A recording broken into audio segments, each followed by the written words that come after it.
Aloha YouTube. It's time for another truck talk with me. So sit down if you want to learn about some Ford V10s. We run a few of them. I've got three. I've had a few before. We have three in the fleet right now. All the ones we have now are the later Model 3 valves. They had 2 valves, things like that. So yeah, I'll talk about these. We'll kind of go through the trucks we have and problems we've had and things we've done and how they've worked out for us. The Ford 6.8 V10. It hit the production line in 1999. It came out to replace the 460. Just like anything, it was a mileage thing and an emissions thing and all that stuff. 460 is a topic for another day. That was Ford's big block gas engine they used for, it might have been a 40-year production run, maybe longer. I'll have to do some homework on that. Wonderfully good engines. And so the V10 had a big pair of shoes to fill. So in 1999, Ford debuts the 2-valve modular series of engines, the 4.6, the 5.4, and the 6.8 V10. The 4.6 was mostly in F-150s and E-150 vans, things like that. You didn't see them in the 250s. The 5.4 was supposed to bridge that gap between the 150s and the 250s. You could get it in either. And even some 350s, I think you could spec the 5.4. The 5.4 is literally a 6.8 V10 with 2 cylinders cut off the front. So they share pistons, cam armature and things like that. And so the 6.8 was supposed to be the big block, big puller gas alternative to the Power Stroke at the time, which was the 7.3. So the Power Stroke at the time, I think, was putting out, I'm roughing these numbers because I don't have them in front of me. Power Stroke at the time might have been over 500 pound-feet is all. The 2-valve V10 is 425 pound-feet of torque. So pretty good, pretty comparable for the time, and like even today, a cheaper alternative that could still get the job done. So Ford ran the 2-valve from 99 till 2004. Emissions changes, mileage standards change, the competition of power, like usual, changes. Ford debuts the engine in front of us here, which is the 3-valve. They made minor changes, obviously to the head, a different spark plug design. The earlier ones didn't have enough spark plug threads, and they would sometimes shoot out spark plugs. And, excuse me, the 3 valves, they fixed the problem but created another. They put too many threads in and too long of a spark plug. Sometimes they stick in the head when they're getting serviced and become a bit of a chore. However, both problems are very overcomable by good mechanics. It's a simple fix. It can be kind of timely, but overall not super expensive. In my opinion, why the Ford, these engines never saw, they're just not famous like the LS series of engines, or the Vortex, like the 8.1 liter, the big block, the 6 liter Chevy, things like that, because the performance side of these engines is a pain in the butt to turn power up. They didn't like, it just cost a lot more, and so they weren't as cost effective as that, and so they made less of an impact in the aftermarket world. However, in the industrial world, these things were kind of a rock star. You saw them in everything from pickup trucks to generators to water pump power units and all kinds of different stuff. And that's always a good sign, is when you see an engine that's in a pickup or is in the consumer market, and you also see it in the heavy duty commercial world. That is one thing that I don't think Dodge has touched with a gas engine, or Mopar or Ram or Stellantis or Chrysler or Daimler or whatever bunch you want to affiliate Ram with, has been a part of for a very long time when it comes to gas commercial engines. Like most of you that have watched my YouTube channel kind of got started because I was talking about the excitement of the 7.3 Godzilla coming back, because with the discontinuation of the 6.8 in 2010, only in the F-350s and kind of consumer market, Ford had not offered a big gas engine to compete with the diesel. The 6.2 was a good engine, but it was never a big hitter. It wasn't big torque. It wasn't a crazy puller or anything like that, but a good engine nonetheless. So, but however, when I say discontinued in 2010, the 6.8 actually carried on clear till 2020 in the commercial line. So it had a 21-year production run, which is also a tall tale sign of a good, cost-effective, reliable engine. We have, I got 3 of these currently in my fleet that run every day. The biggest reason is they're cheap. I don't pay nothing for these trucks. Um, I love a Ford truck. That's a whole nother topic on why a Ford is the best and toughest truck on the market. You cannot change my mind, so don't even try. I've owned them all, and don't get me wrong, I'd own a Dodge again, I'd own a Chevy again, but I'm only going to spend real good money on Fords because they're the ones that just go to work every day. And these V10s go to work every day. And for what we're doing, they work out really well. You know, we're not towing a bunch with these trucks I have them in, but they are heavy. These trucks range from 13,000 to 16,000, sometimes even 17,000 pounds, depending on what we have in the back. So our single vehicle weight is oftentimes more than most camper pullers combined gross vehicle weight, and they handle themselves well. Later, the early ones were paired with the 4R100 transmission. Great transmission, had its flaws, but pretty cost effectively fixed. Later, they were made into the 5R110. That's kind of why I stick with these era, because that 5R110 is an incredibly tough transmission. Kind of makes an Allison 1000 seem like it belongs in a Power Wheels or something like that. These 5R110s are absolutely bomb proof, and especially at the power levels that these are at. And so we see, we're Rocky Mountain guys. We run the mountains all the time. We run 70 all the time. We run all over the place on steep. These trucks see in some of the mining applications 15% grades. These have pretty good engine braking characteristics. So they engine brake pretty good, along with the 5R110. They pull pretty good. The Ford has huge cooling systems. This is one of the gripes with I had a 2000 and might have been 8 or 9 Chevy 3500. I'll turn you around. It was spec'd just like this truck, pretty much. So my Chevy 3500 HD that I had was spec'd just like this. 2-door, 4-wheel drive. I even think it had 410 rears like this one. Single wheel, utility bed, spec'd exactly the same. About the same mileage, high 100,000. It's got like 190 on it now. That one had 170 and some change. It was a 6.0 and a 6L90. And I love the way that 6.0 ran. I didn't mind the 6L90. I didn't see any good fuel mileage on it. Was a little better than this, maybe 1 mile to the gallon. My biggest gripe with that truck was interior quality is not the same. These Fords, you can beat on these work trucks and the interiors hold up, the door handles, window motors, all of that stuff we have no problems with in our trucks.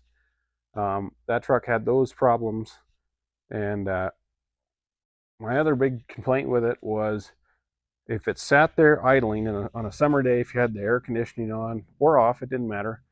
That truck could only idle for about 10 or 15 minutes before it would start to overheat. I usually caught it before it overheated, but it would get up in that. It couldn't keep itself colder than like 225 sitting there idling. I changed the fan clutch. I went to a heavier duty, lower temperature fan clutch. I changed the thermostats. I had the radiator tested and cleaned, and that seemed to be an actual design flaw that truck had. I could not beat that scenario.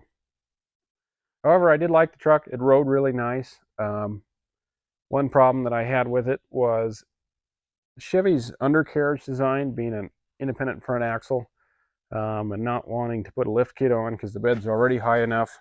I got stucker than stuck in that truck more times than I'd like to admit. Many times where I swear to you, these Fords would not have gotten stuck. They just sit a little taller. Their approach angles are a little better because we do work on logging equipment. So we do a little off-roading in these trucks still, and those are kind of the different scenarios that we see. Those are my gripes with the Chevy. I had one Dodge Cummins, and love the Cummins engine. It's my favorite diesel engine out of all of them, but the Dodge pickup is a turd. But anyways, that's beside the point. We're here to talk about these V10s. This V10, when I have it full of tools, I hang around 12,000 pounds. I see an average.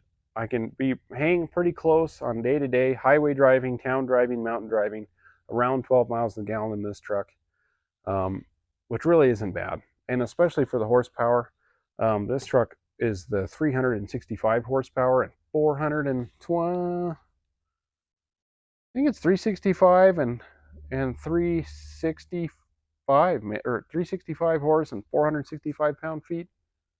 I think I'd have to do some homework. So it's definitely over 420 pound-feet. This truck runs out nice, and it sets cruise, and they're kind of a low end torque, so they hold their horsepower, or they hold their cruise pretty good. They're not doing a ton of shifting. So yeah, this one has been a really good truck for us. I thought about selling it, but it's such a good truck. I hate to get rid of it. I'm probably not going. So yeah, that's why we get along. One reason why we get along with these so well.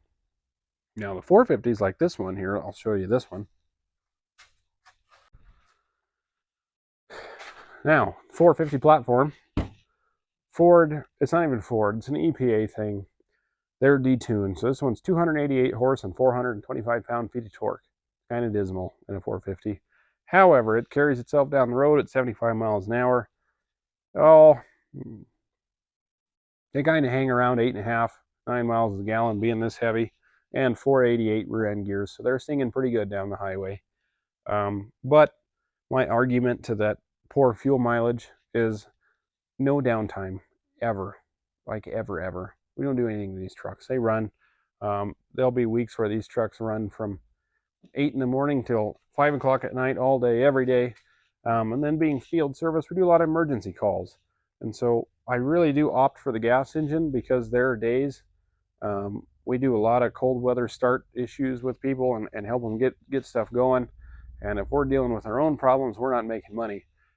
These gas engines have no problems, whether it's 20 below. You just go out, fire them up. Doesn't matter if you forgot to plug them in or whatever. They just start up and they run and they get the job done, and the heater heats up fast, and they just do a great job. I'll show you here too, kind of like the working on these, even though you probably don't have to unless you use spark plugs. So as you can see, if we can look at the front of these trucks, I'll put my flashlight here. There's your AC condenser there, and then you can see even taller than that is the radiator. This body style, and same thing with the earlier ones that had the 3 valves, and even the 99s, these cabs were designed to hold the diesel engine. So they have huge radiators, they have huge cooling systems, and they've got a huge engine bay. And so if you look down here, if you were to move this, your intake piping out of the way, you can very easily access all 5 spark plugs on each side, and I mean, just you can get your hand all the way around the back of the engine. There's plenty of room up here on the front to service all that stuff. But like I said, we have done nothing to these trucks, and we've been running them for a few years now. There's 3 that are on the road every day. We see little to no issues at all. Now, so I briefly spoke about the issues of the spark plugs on these trucks, and we addressed that. Sometimes I've seen a few of these go through auction that have bad bottom end bearings have failed, rod bearings, crank bearings, things like that, or main bearings. So the 2 valves, you didn't see that very often. And my theory is the 2 valves called for 5W30. 5W30 is a far better all-around oil than 520. 3 valve comes in, we hit the EPA crap. They say, you need to run 520 to help with parasitic loss, all this stuff. Like you can even see it here. This is a heavy-duty truck, and it calls for 5W20. I do not run 5W20 in anything. I don't care what it is. I don't care if it's a Honda Civic or one of these. 530 is a better oil, and it has a better ambient air temperature range that it is designed to operate in. 520's maximum operating range is 70 degrees. So especially if you're living south of Colorado here, the 520, just if you're in a hard-working scenario like these are, you are going to be too thin for too long, and you're not going to have a good time. And you could, I could argue that all day long that's what kills these engines when it happens, is the 520. So run 530 or heavier. That old 2 valve I had that had like 400,000 miles on it, 1540. It loves that stuff. and it ran beautifully. So you have, and you know, you go around, everything's got their problems, but for what we pay for these trucks and the job they do for us, you cannot beat them. If you needed to go pull a camper, and you wanted to do it as cheap as possible, I would absolutely recommend one of these. You don't want to buy that. You don't want to buy the new, spend the money on the newer, like the 7.3 gas engine. The 6.2 doesn't have enough oomph for you. These are a wonderful option. They've got good powertrains, especially if you do the after 05, when you get the 5R110 transmission. The rest of the truck is an absolute joy. Ford wins the axles and brakes, and door and cab and wiring quality 10 to 1 compared to the other ones. You know, so to briefly recap on these V10s, they're really a good engine, and they're kind of an unsung hero, just because the aftermarket world never really got a hold of them. You didn't see, they just didn't, they just didn't have the aftermarket. I don't know, it just cost too much to make make big aftermarket power out of them. So the aftermarket world never really got into them. You can get headers and tunes and cams and things like that. It's just a lot more expensive than if you were to build an LS. But as far as the stock platform goes, they are pretty good trucks, and they are reliable, and they are tough, and I don't know if you can overheat one of these. We run, like I said, 70, and we'll run those hills fully loaded, wide open throttle for the duration of the hill, and you can't even, the thermostats open up, the fan kicks on, and you just kind of live right there until you're done at the top of the hill. You come down the other side with the tow haul on, you tap the brakes, and they do an incredibly good job of holding you back. The way gas engines do that, for those of you that don't understand, is that braking or retarding power you feel from a gas engine is from the throttle body being closed and creating a vacuum. As the pistons come down, that vacuum is creating a resistance in your forward rolling motion. So that's why that works. They do a good job at that. Huge cooling systems, great running gear, great transmissions. It's kind of a bummer they didn't carry that through while they were making them after 2010, and they just put them in the 450s. But if you were going to buy an RV or a camper hauler, or you tow a skid steer, things like that, I'd say if you're going to be towing 17,000 pounds or less, you would get along wonderfully in these. We obviously run some of the toughest conditions in the United States. Colorado, because of our elevation, it is harder to keep an engine cool here in, per se, Denver on a 70-degree day than it is in Phoenix at 110 because of air density issues. We run the ups and downs of the Rocky Mountains. We are loaded heavy all the time, and these trucks do us extremely well. And so most people aren't going to work them as hard as we do, so you're especially going to have great luck with them. But yeah, so I hope that helps you out if you were to buy some. Yeah, they're just great engines. Yeah, you'll find them in RVs, 450s, F-250s, 350s, all kinds of stuff, generators, things like that. They had an incredible industrial run. I actually think they're still in production for those reasons, actually, even in generators. But anyways, thanks for watching. Let me know in the comments of other trucks you would like to know more about. We got a couple 5.0s around here all the time. Well, not all the time. We happen to have two right now. Usually the shop is full of Dodges. Sorry, Dodge guys, but that's the truth. Yeah, so anyways, thanks for watching.